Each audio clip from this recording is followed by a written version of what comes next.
Seterusnya kita ikuti perkembangan semasa COVID-19 termasuk lantikan klinik panel untuk melakukan ujian saringan terhadap pekerja asing juga pematuhan SOP PKPP di Labuan. Bersama dengan Harje Wendy Jack. Silakan Harje. Terima kasih. Perkembangan COVID-19 Labuan. Tiada kes positif baru COVID-19 dilaporkan semalam menjadikan jumlah kumulatif keseluruhan kekal 1,404 kes. Berdasarkan maklumat Jabatan Kesihatan Labuan, setakat ini sebanyak 47 kes aktif yang masih menerima rawatan di Hospital Labuan. Bagaimanapun, terdapat pertambahan kes sembuh direkodkan sebanyak 6 kes, menjadikan jumlah kes sembuh secara keseluruhannya 1,350 kes sembuh. Manakala kes kematian pula kekal 7 kes. Terdahulu, Labuan hanya merekodkan sebanyak 27 kes COVID-19 sebelum pilihan raya umum DUN Sabah pada 26 September lalu. Namun, jumlah itu meningkat secara mendadak sejak 27 September susulan kemasukan ramai yang diterima di pintu-pintu masuk ke Pulau Bebas Cukai ini. Tiada perubahan prosedur operasi standard SOP untuk setiap kemasukan yang diterima di pintu-pintu masuk ke Labuan sepanjang tempoh Perintah Kawalan Pergerakan Pemulihan PKPP.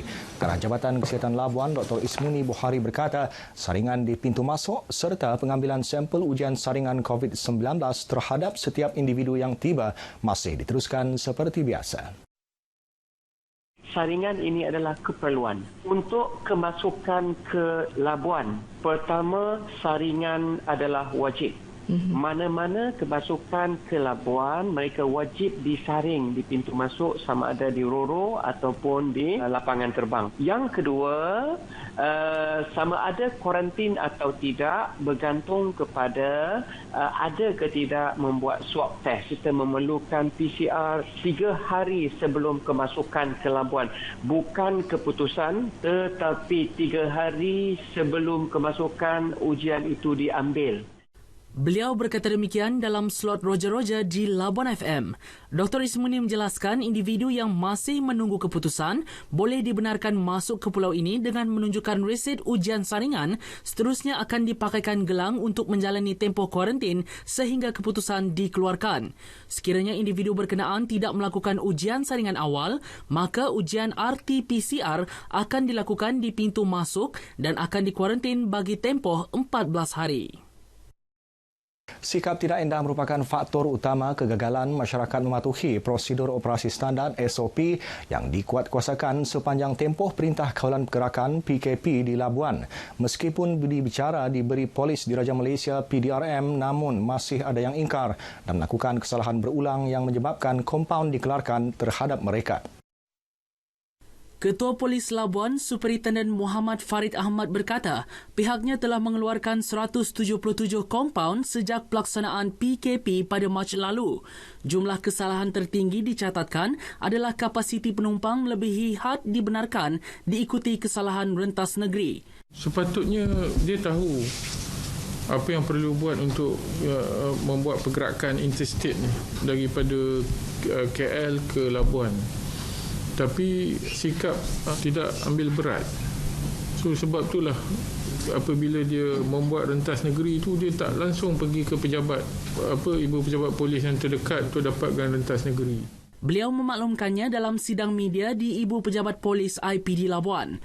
Sementara itu, secara keseluruhan, Labuan catat penurunan 30.51% indeks jenayah sejak Januari hingga 6 Disember tahun ini, iaitu 164 kes berbanding 236 kes bagi tempoh sama tahun lalu.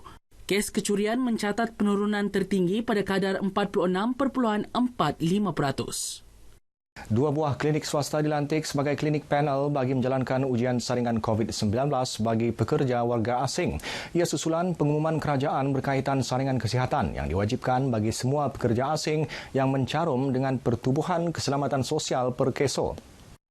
Pengurus Perkeso Labuan, Soripin Ripol berkata klinik tersebut ialah Family Care Klinik Labuan serta Klinik Wong dan Ung Sendirian Berhad dilantik sebagai klinik panel yang akan menjalankan ujian dengan menggunakan kaedah RTK Antigen.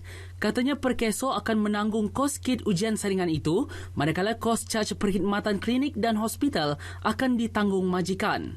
Pekerja asing yang layak ialah yang mencarum dengan keso, dan prosedur yang perlu dibuat oleh majikan ialah majikan perlu menyemak senarai klinik panel yang berada di Labuan dan seterusnya berhubung dengan klinik berkenaan untuk menetapkan tarikh masa dan lokasi saringan, sama ada di klinik ataupun di premis majikan itu sendiri.